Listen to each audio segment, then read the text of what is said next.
Maranatha, Tuhan Yesus segera datang. Saya Wanda Dumais dari Sydney, Australia, kembali bersama dengan Anda dalam renungan singkat bersama Wanda Dumais. Saudara yang dikasihi Tuhan, saya ingin membacakan Lukas 2 ayat yang ke-8 sampai dengan ayat yang ke-20. Di daerah itu ada gembala-gembala yang tinggal di padang, menjaga kawanan ternak mereka pada waktu malam. Tiba-tiba berdirilah seorang malaikat Tuhan di dekat mereka dan kemuliaan Tuhan bersinar meliputi mereka dan mereka sangat ketakutan. Lalu kata malaikat itu kepada mereka, "Jangan takut, sebab sesungguhnya aku memberitakan kepadamu kesukaan besar untuk seluruh bangsa. Hari ini telah lahir bagimu juru selamat, yaitu Kristus Tuhan di kota Daud. Dan inilah tandanya bagimu, kamu akan menjumpai seorang bayi dibungkus dengan lampin dan terbaring di dalam palungan. Dan tiba-tiba tampaklah bersama-sama dengan malaikat itu sejumlah besar bala tentara sorga yang memuji Allah, katanya, kemuliaan bagi Allah di tempat yang maha tinggi, dan damai sejahtera di bumi di antara manusia yang berkenan kepadanya." Setelah malaikat-malaikat itu meninggalkan mereka dan kembali ke sorga, gembala-gembala itu berkata seorang kepada yang lain, "Marilah kita pergi ke Bethlehem untuk melihat apa yang terjadi di sana, seperti yang diberitahukan Tuhan kepada kita." Lalu mereka cepat-cepat berangkat dan menjumpai Maria dan Yusuf dan bayi itu yang sedang berbaring di dalam palungan. Dan ketika mereka melihatnya, mereka memberitahukan apa yang telah dikatakan kepada mereka tentang anak itu. Dan semua orang yang mendengarnya heran tentang apa yang dikatakan gembala-gembala itu kepada mereka. Tetapi Maria menyimpan segala perkara itu di dalam hatinya dan merenungkannya. Maka kembalilah gembala-gembala itu sambil memuji dan memuliakan Allah karena segala sesuatu yang telah mereka dengar dan mereka lihat. Semuanya sesuai dengan apa yang telah dikatakan kepada mereka.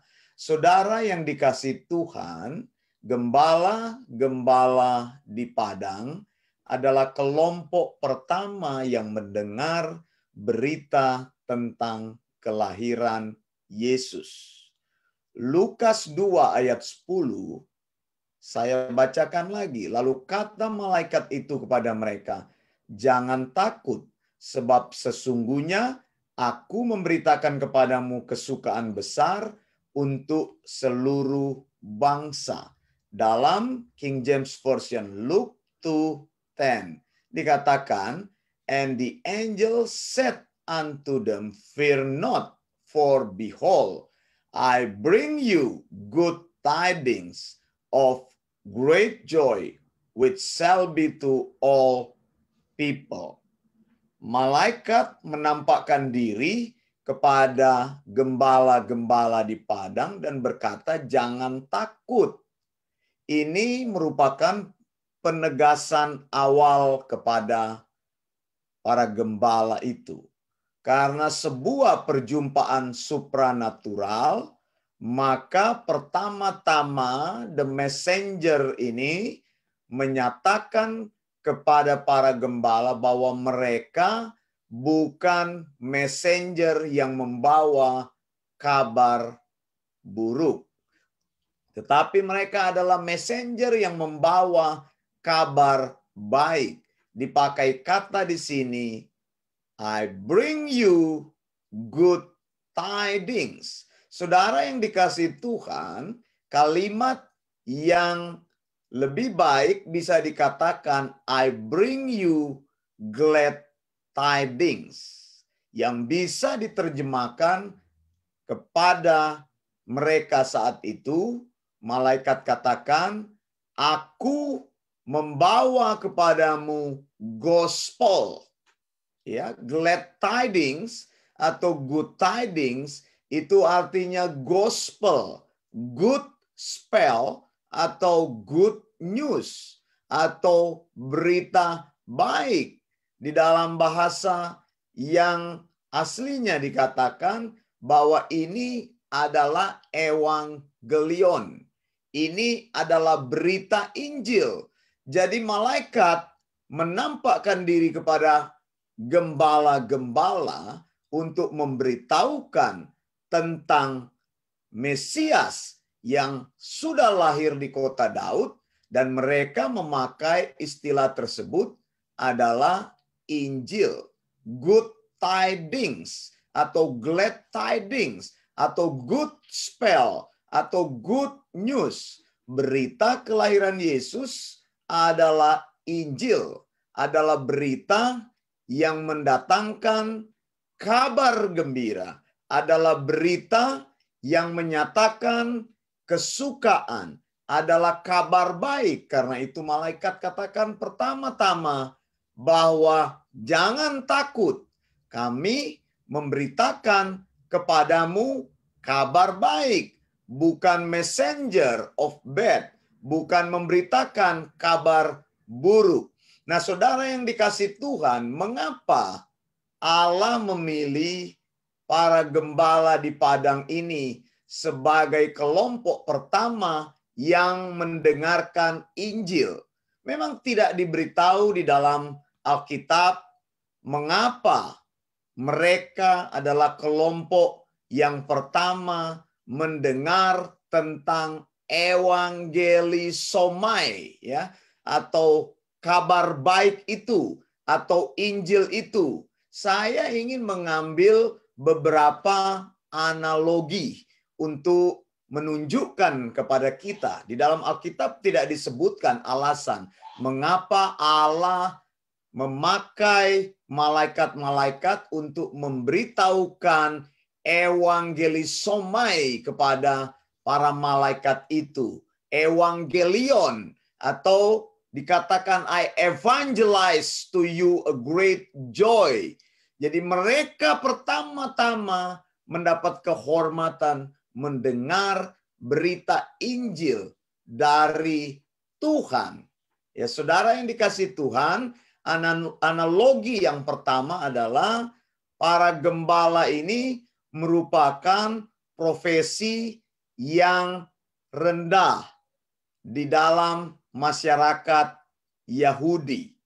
Saudara ya, jadi bahkan gembala-gembala ini, kalau engkau berprofesi sebagai gembala, engkau tidak punya hak istimewa untuk bersaksi menjadi witness di depan court.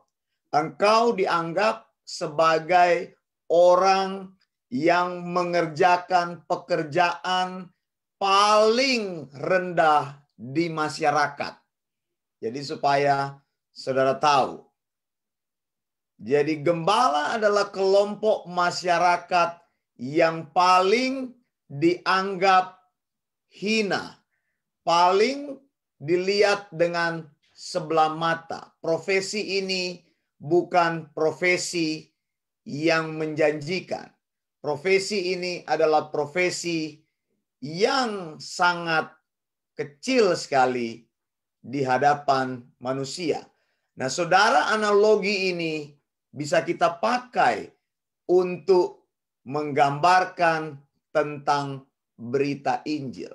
Berita Injil biasanya dipakai oleh Allah, dinyatakan kepada Allah kepada orang yang humble, orang yang merasa dirinya rendah, orang yang merasa dirinya tidak berharga, orang yang merasa dirinya tidak tahu, orang yang membuka hati untuk kebenaran. Para gembala ini mendengarkan gospel, mereka mendengarkan good tidings, mereka mendengarkan glad tidings, yaitu evangelis. Mereka mendengarkan evangelion atau kabar baik. Jadi Allah akan menyatakan sound doktrinnya, pengajaran-pengajaran yang benar, pengajaran-pengajaran yang sehat kepada orang-orang yang justru mencari Allah dengan hati yang humble, dengan sikap yang rendah hati, dengan pengharapan yang sungguh-sungguh bahwa mereka tidak mempunyai kekuatan apapun, kemewahan apapun selain bergantung kepada Tuhan. Bukankah Yesus katakan berbahagialah mereka yang merendahkan dirinya di hadapan Tuhan. Kalau datang ke hadapan Tuhan, jangan datang dengan sikap yang sok tahu. Datanglah dengan sikap yang terbuka, hati yang lembut untuk bisa menerima sound doctrine, menerima glad tidings, menerima good tidings, yaitu gospel, good news. Ini yang Allah akan nyatakan. Jadi kemewahan menerima sound doctrine dialami oleh kelompok yang justru tidak dipandang oleh masyarakat. Mereka menjadi kelompok yang terpinggirkan. Tetapi mereka mendapat kehormatan pertama kali mendengar tentang sound doctrine. Sound doctrine itu apa?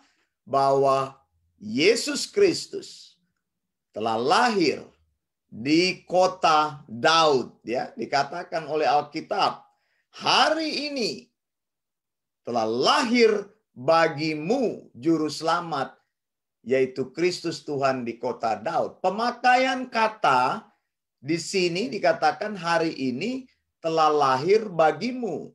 Lukas 2 ayat 11, seolah-olah diberikan satu addressing yang sangat pribadi sekali, bahwa Yesus telah lahir bagimu. Analogi kedua yang bisa kita lihat di sini, mengapa gembala-gembala di Padang mendapat kehormatan pertama kali untuk mendengar tentang berita Injil atau sound doctrine. Karena mereka ini adalah orang-orang yang menanti the consolation of Israel. Mereka menanti pengharapan Israel tentang datangnya juru selamat atau Mesias. Itu sebabnya tadi address dari malaikat itu, pernyataan malaikat itu menyatakan kepada mereka, kalau kamu menantikan kedatangan Mesias itu, maka hari ini terjadi penggenapannya. Apa yang kamu nantikan itu terjadi. Kalau kamu menantikan nubuat daripada Tuhan, maka sekarang malaikat nyatakan, aku datang kepadamu, memberitakan kepadamu sound doctrine, bahwa janji Allah telah digenapi bagimu secara pribadi. Saudara ya. Jadi ada kata yang berubah di sini, kalimat yang berubah. Kalau kita baca Lukas 2 ayat 10, lalu kata malaikat itu kepada mereka, jangan takut, sebab sesungguhnya I will bring you a good tidings, dikatakan kan, kesukaan besar bagimu, tapi dibilang di sini untuk seluruh bangsa, which shall be to all people. Jadi pertama pemberitaan itu adalah menyatakan gospel atau good news, atau dikatakan good spell, berita baik, evangelion dari Allah, bahwa Yesus sudah lahir dan ini merupakan pengharapan kepada seluruh bangsa, yaitu orang Israel, saudara. Tapi bukan hanya terbatas kepada orang Israel, sesudah itu kabar baik ini akan diteruskan kepada orang-orang lain yang bukan dari bangsa Israel. Jadi berita ini kepada orang Jewish pertama kali, lalu kepada orang Gentiles pertama kali. Nah, saudara, bagi Anda yang menantikan janji Allah, Anda yang bersungguh-sungguh untuk mencari sound doctrine, Anda yang mencari kebenaran firman Allah, Anda yang mencari pengajaran yang benar pengajaran yang tanpa kompromi itu, pengajaran yang dari Alkitab Theopneustos itu, maka Allah memberikan keistimewaan, engkau akan mendapat kehormatan untuk mendengar berita baik tersebut. Berita baik itu akan datang ke dalam hidupmu dan mengubah hidupmu, membawa kepada engkau sebuah pengharapan baru. Karena Tuhan nyatakan good news, Tuhan nyatakan gospel, Tuhan nyatakan tentang Injil, kabar kesukaan, ya, yang menyatakan tentang janji Allah yang sudah digenapi.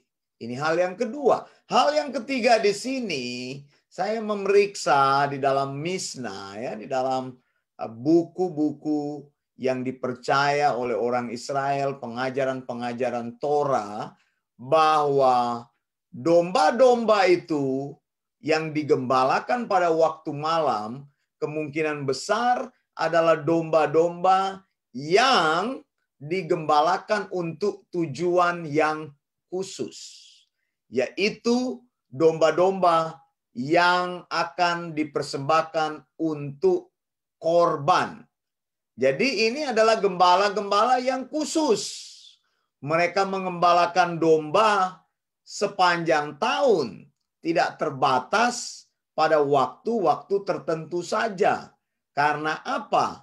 Karena orang Israel biasanya mempersembahkan korban di bait Allah, korban yang diambil dari domba. Dan gembala-gembala ini menyadari bahwa ketika malaikat datang memberitahukan kepada mereka, mereka meyakini bahwa Paschal season itu, bahwa season pengorbanan anak domba itu sedang terjadi.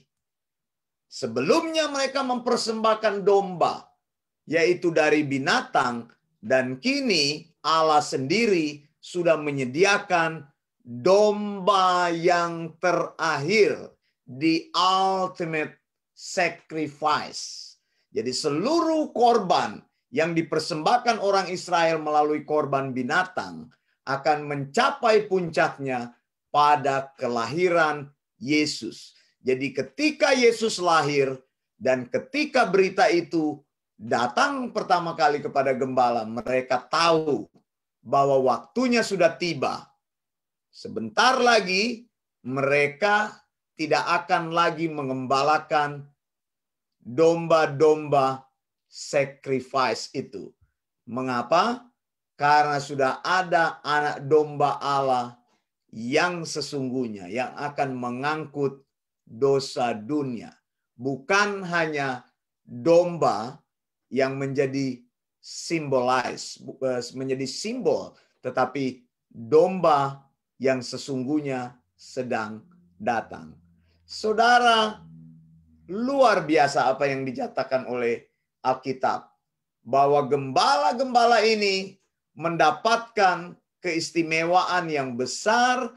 Mereka mendengar tentang Injil itu, mereka mendengar sound doktrin itu, bahwa Yesus sudah lahir, dan mereka mendapat keistimewaan itu dari Allah. Analogi-analogi ini saya kira bisa mengajar kita, saudara, bahwa Injil yang benar akan datang di dalam hidupmu apabila engkau merendahkan diri di hadapan Tuhan, apabila engkau mempersembahkan hatimu, membuat hatimu menjadi hati yang lembut, supaya Allah sanggup berbicara kepadamu dengan sound doktrinnya. Engkau akan menerima kehormatan tersebut, Injil akan diberitakan kepadamu, dan pengertian-pengertian Allah akan mengubah hidupmu.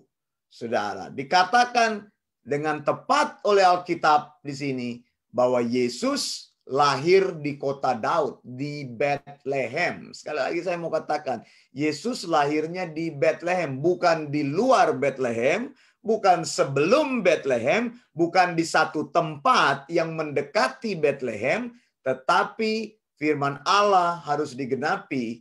Anak Daud itu harus lahir di kota Daud agar semua kebenaran dan janji Allah digenapi. Semua yang Tuhan firmankan dari perjanjian lama akan digenapi dan menjadi satu harmonisasi bahwa Theopneustos Allah tidak mungkin bertentangan, saudara. Gembala-gembala ini datang ke Bethlehem. Mereka diberitahukan. Jadi juga saya mau menyangkal juga teori tentang Migdal Eder itu yang katakan Yesus lahir di Menara Gembala. Bagaimana Yesus lahir di Menara Gembala? Kalau Yesus lahir di Menara Gembala, maka gembala-gembala itu sudah tahu tidak perlu malaikat-malaikat menampakkan diri kepada mereka. Nah, saudara, bagian yang penting lainnya adalah ketika dikatakan Lukas 2 ayat 18, dan semua orang yang mendengarnya heran tentang apa yang dikatakan gembala-gembala itu kepada mereka. Lihat, Yesus lahir dikelilingi oleh banyak orang di situ. Semua orang mendengarnya kelahiran Yesus disaksikan oleh para sanak saudara, bukan di satu tempat yang sepi, bukan Maria dan Yusuf